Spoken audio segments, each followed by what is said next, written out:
So I think it's important to go back to the beginning. What is yield? Where does it come from? How do you build yield? And I like to put a little math spin on it, right? We're going to calculate the bushels. But it's also important to remind ourselves, what is a bushel, right? I think we know in our minds and things like that, but it's always good to go back and remind yourself where that came from, right? So bushel basket, I think many of us recognize this, probably thinking about picking some apples at the orchard this fall, put them in a bushel basket. And it was really traditionally determined on a volume basis, right? 8 gallons. So how many of you sell gallons of grain at the elevator? So how do we go from what we traditionally think about today versus what used to be that volume basis? Because at the elevator, we're talking a weight basis. We no longer sell on volume, we sell on weight. One of the fun things about that, what is a bushel then in a weight perspective? Right, so corn is 56 pounds, 15.5% moisture. Now why that is, I actually don't know. 15.5% moisture seems like a random number, 56 pounds, right? It's kind of in the middle, but all right, that's what we're going to do. A bushel is 56 pounds, 15.5% moisture. So then I asked the individual that came up with that number and say, that's the same for every crop, right? Oh no, we can't do that, right? Now soybean we're going to make tricky. That's going to be 60 pounds at 13%. Well, really? It's still a bushel though. And at least they made it nice with wheat, right? We still calculated the same value. So 2 out of the 3 match. We'd still like to figure out who, why, and when they decided these, but it's set. The market runs with it, and I don't think I'm going to be able to change that today. So how do we get then 56 pounds at 15.5% moisture? And we're going to start today's conversation on yield mathematics with corn. Here it is, right? I said calculating the bushels. Here's the math equation that we have to go through. And it's not that complicated, but it is a math equation, right? So yield for corn, plants per acre, kernels per plant, and the weight of each individual kernel. Now, Dr. Bielo, you said you and I have been working, this is our 8th season together. So when I started with Dr. Bielo, crop physiology, it's agronomy, it's biology, right? It's going to be fun. And about 6 months into working with the program, we start data collection, and we get to our first harvest, and I got a little bit of a disappointment. There's math involved, right? And that's my reaction, like, So the reason this works, for anyone that doesn't know, I actually started as an ag engineering student. And then I realized that engineering is a lot of math, a lot of computer time, and that's no fun. I want to go out in the field, get dirty in the soil, and went to biology. Still have math involved. The good news is, I think hopefully, if I do my job well today, we're going to simplify down and show you math really isn't that scary. And when we look at this equation, right, words are great, pictures are better.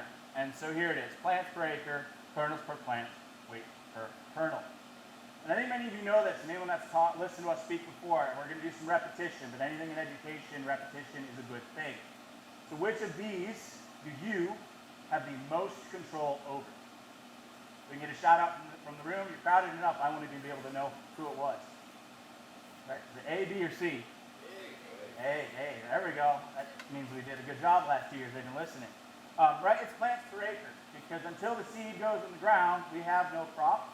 And to show you the data, this is something we like to use in our data because it shows the truth and it is what's happening. So this is the average corn yield and the average planting density in the U.S. through time. And what you'll notice, those orange triangles, that's the average yield for the country. There's 2012, the last big fiasco where yields were really low. And then that blue line is the average planting density. And I'd argue many in this room are already above 32,000 plants per acre. But as we plant more plants, we are continuing to grow more yields. I mean, back in 1970, we were 65 bushels, 20,000 plants per acre, maybe 36-inch row. We control this, and this is not new, and that's why we're going to move on, because one of the things I kind of wanted to bring your attention to is, can we control those other 2 factors? And we know the weather has a big part on that. Weather determines kernels per plant. Dry June might limit how many kernels per plant you put through. Weight per kernel, right? We need rain in August to get those weight per kernel, but maybe some management factors. We're not going to go into all of those because happily the students have that information for you on how management can help you get here. But one of the things that we want to look at is how these all relate to each other. So I did some background working with Dr. Bielo for 8 years. Found 4,400 data points that we could throw into a slide, right? There they are, in perfect aligned, blue and orange, of course. But on the bottom of this chart, you've got kernel number. We do it per square meter. And on the x-axis, or y-axis, we've got grain yield. And sure enough, if you have more kernels per area, you have more yield. I don't think that's surprising. What about kernel weight? Well, sure enough, if you have heavier kernels, you have higher yields. Now there's some variability in there, there's a lot of different trials in here, but the trend is there and it makes sense. Because if we're going to increase yield, we have to increase one of those three factors. More plants, more kernels per area, or heavier kernels. Then the follow-up question is, do these components get along? Do they play nice together? We would love to say that, right? Everyone plays nice together all the time. Well, the reality of it is, when you put kernel number and kernel weight together, flat line if not negative, i.e. there is no relationship between the two. So if you increase your kernel number, it doesn't mean you're also going to increase your kernel weight. And if anything, there's a negative sign right here. Apologize, it's a little small. It's a negative relationship. So if you tend to have more kernels, they weigh less. If you have less kernels, they might weigh more. But really, no relationship. So what this means, when these two have no relationship, just by improving one, you're not guaranteed to improve the other, and you may even decrease the other. So if we're going to calculate the bushels, we have to get ways to break this, or to create a trend that maybe brings these together, and that's where management comes in. So just a little reminder on calculating the corn bushels, right? Increasing the planting density can give us greater yields. I say when managed, because anyone knows if you go too high, it takes management to make sure you don't crash and burn. We're thinking maybe 38,000 to 40,000 plants per acre in a 30-inch row is your max. Nearer the row, you can go above that. But the U.S. average is still around 33.5 today, so we've got room to go. And if you want to further increase yield, you're going to have to create a relationship with kernel weight and kernel number so that they move together. So that's just one of the key things about when you're out scouting, when you're doing your ear counts this year, and understanding how those may play. If you've got phenomenal ear counts, you might have smaller kernels. And don't be afraid by that or anything like that. So this is where I think the fun part comes in, right? Now that the bushels are calculated, looking out right this time of year, your management's pretty well done. What's the next step in the field? Harvest. Now I have some interesting questions, because once you've calculated the bushels, you need to make sure you can harvest them. And I have a question, one we get asked a lot, and one we finally decided we're going to go look into. Is there a phantom yield loss? Does anyone want to put their hands in the air if they think phantom yield loss exists? Right? So this is a common discussion. What is phantom yield loss? We'll go into it, but why do we call it a phantom, right? Because phantom is something maybe we can't see. But phantom is an unfamiliar term if we do a little bit. It's a little spooky, right? It's not quite Halloween yet, but fall's on the way. Phantom of the Opera, right? Many people know that reference. This one's going to date some of the people in the room, because our younger generation has smartphones and no longer comic books. But we got The Phantom. Some of you may recognize that one. Right? And I'm a big nerd. I'll be the first one to admit it, right? So I know the Phantom Menace from Star Wars. Right? What's one common theme? None of these guys look very friendly, right? And phantoms maybe are menacing. And so what does the phantom of yield loss maybe look like, right? There's some scary phantom of yield loss. And I'm going to give you a little sneak peek. This is maybe what the phantom yield loss looks like, and it's not that scary. And we'll talk about why, right? But something to consider, phantom yield loss. What is phantom yield loss? So physiological maturity, our crop black layers, and we are done with kernel fill. Yield has been set. The challenge with this is that typically black layer, we're only about 30% moisture. That's pretty wet, not easy to harvest, not easy to shell. And I started this conversation telling you a bushel was 15.5% moisture. So if we have 15.5% moisture, we've got to let it dry down. And that's what we do. We wait in the fields, or if you have dryers, you dry it down before you send it to the elevator. But there's some thought out there that as the grain dries, you start to release moisture. The kernels are doing respiration. There's our biology lesson of the day. Results in CO2 release, and therefore you're burning fat off the kernels while they're sitting on the plant. Right? I think it's a good reminder. People say, I'm going to go to the gym to lose weight. Do you know how that weight is actually lost? It's not through sweat, right? That's temporary, right? You go before and after, weigh yourself, maybe drop a pound or two of sweat. You actually lose weight by breathing out CO2 as you burn your sugars. So there's this thought that plants, ears just sitting on the plant with nothing to do, are burning that carbon off, and we call that phantom yield loss. So we looked at this. There's been studies that have looked at it. The last one, big one, was Iowa State 2016. So we did ours 2023. We have another study out this year. We ran some 12-row plots And we hand harvested 5 different times, giving us a 4-week spread, and we then took every other row. There's our 5 time points in our 12-row plot. Why you have to hand harvest in the phantom yield loss study? We are asking, is yield loss as it sits on the plant, right? And so you have to collect every kernel to do that. So we hand harvest, put it into these bags, and then we weigh them, dry them, weigh them again. And we did this with 9 different hybrids. So we had a wide range of genetic background, right? Is phantom yield loss hybrid specific or not? And we wanted to have a good RM on there, different moisture values to assess. I'm going to jump right to the results where we were. So last year we planted this last week of April. So our first harvest was September 11th, and we came out every single Monday and sampled over that 4-week spread 5 different times. Now the first thing, harvest moisture. Certainly it dries down. So when you average the hybrids, we averaged 27% moisture at our first harvest. That 117 day was about 31%. 112 was starting at about 23%. So understanding there's some variation in there in background, but sure enough, you let it sit on the plant and dries down. And then here's the part that I said, like I said, is not so scary. Here's the average grain yield of those 9 hybrids with 5 reps. And if anything, we had phantom yield gain if we went too early. I triple checked the data to make sure I didn't somehow do something off with that first one. And even if you don't believe the first one, it's pretty clear. Phantom yield loss on the plant did not occur in the study that we did. So what does this maybe tell us? And this is 1 year last year, but it's a question we get a lot. We wanted to show it to you. We have it again this year. We'll bring the 2-year comparison together. But what I think is going on when we look at phantom yield loss, grain moisture certainly significantly decreases as the harvest date moves later. It does not, grain yield did not decrease with increasing harvest when assessed on the plant, because I've seen a lot of phantom yield loss studies done with a combine, right? And they say clear, straight line down. If the combine comes back 3 weeks later, you have a lower yield. It is likely due to later harvest date, drier grain, and combine loss. So if you do get into a field and then you have to come back and you think that you have lower yields, maybe it's harvest loss we need to look at. I can tell you shelling the first planting date was not, or the harvest date was not fun.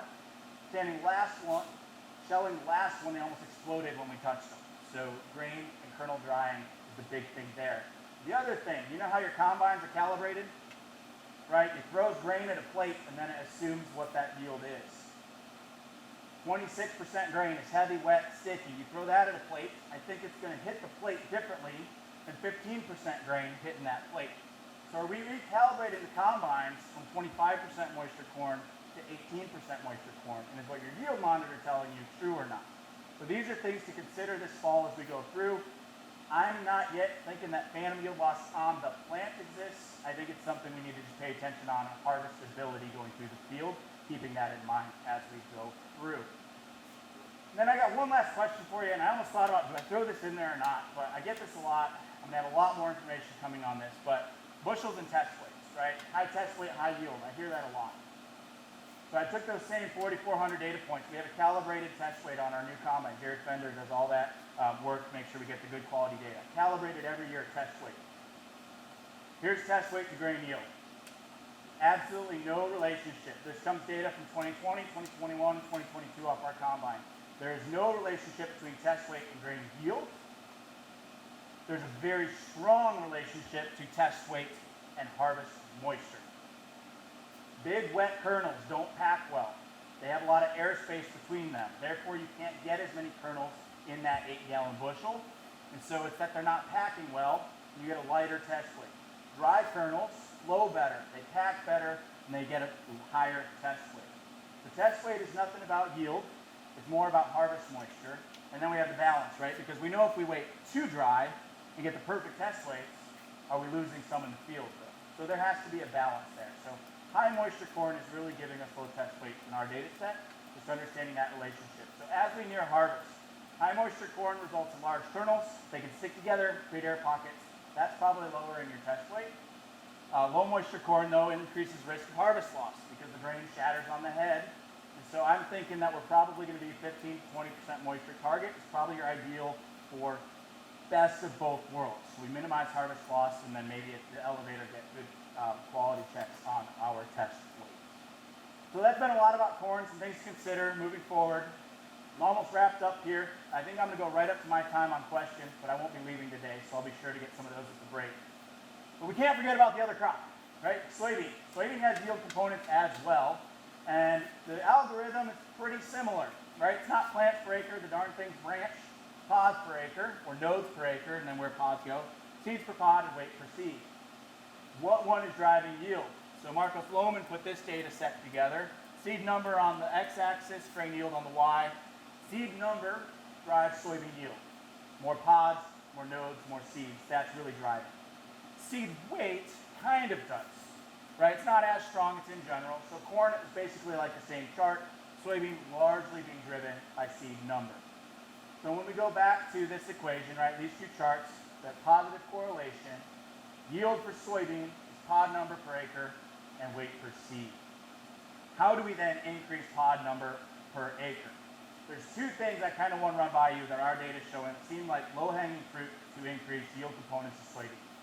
The planting date influences node development. So this is the planting date study we had. We had April 23rd versus May 9th.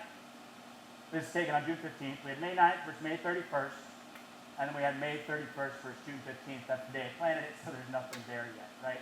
And certainly, if this is my field and the neighbor field, there's more nodes over here than there are over here on June 15th.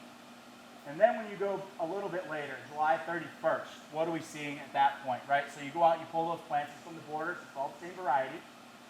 Strip the leaves and count the nodes. So on July 31st, my April planting date had 21 nodes. My May 9th was not that far behind, 20 nodes. My late May had 17, and then I had 12 nodes on my June planted beans. Now these will continue to put nodes out, but I'd rather have pods on a 21 node plant than no pods and only 12 nodes with just a few left to go. Then you start doing the math, right? Going back to the title, calculating the bushels. So if I have these plants at 140,000 plants per acre, I have 2.9 million nodes for my April planted, 2.8 million nodes on my May 9th, 2.4 million nodes for my late May 31st, and then 1.7 million nodes for that June planting. If I want to match nodes per acre for that June planting, I needed to plant 245,000 plants per acre in June to make this plant per acre have the same number of nodes. So the planting date, if anything, is more nodes, more pods, more seed number. That's the physiology behind soybean yield there. I'm going to take it one step further. It's kind of a complicated graph, but we'll walk through it. This is another planting study done by a different group. Each colored line is planting date. So as you move from the left to the right, the planting date gets later. And you'll notice that the nodes don't go as high. Same thing I just told you from our data. The earlier you plant, the more nodes you have. The later you plant, the less nodes you have. But the second factor within this, they had a 1.4 up to a 4.1. If you use this example here, this circle is that 1.4 and the diamond is a 4.1, 2 node difference. On the first planting date, the 1.4 only gave them 15 nodes, and the 4.1 gave them 21 nodes. So you can get more nodes by planting earlier. You can also get more nodes by putting out a longer maturity group. And for you folks doing the same seed brand with the same herbicide traits, same cost for that bag of seed. So one of the recommendations I have, if you're planting a 3.5, try a 3.7 with your dealer this fall when you're making those orders. If you're at a 3.8, try that 4.0. I think it's a low risk, high reward potential. And then just in our own data, if we do our maturity group by planting date, different colors there, sum that up. Our data from 2023, going from a 3.0 to 4.0 was worth 4 bushels. Same company, same trait, same brand, same cost. So I think there's some easy low-hanging fruit. Going back to our bushel basket, bring it full circle. Calculating the soy bushels, higher soybean yields likely to come from a greater pod count, and earlier planting a longer maturity group might be opportunity to increase those yield components. So to sum it all up, yield is a function of the units of grain and their individual weights, and improving kernel seed numbers probably where we're going to see the biggest increases in yield in the short term. We'll go after the kernel weights and seed weights later with management. So that is it. I do apologize. I am right up to the wire on time.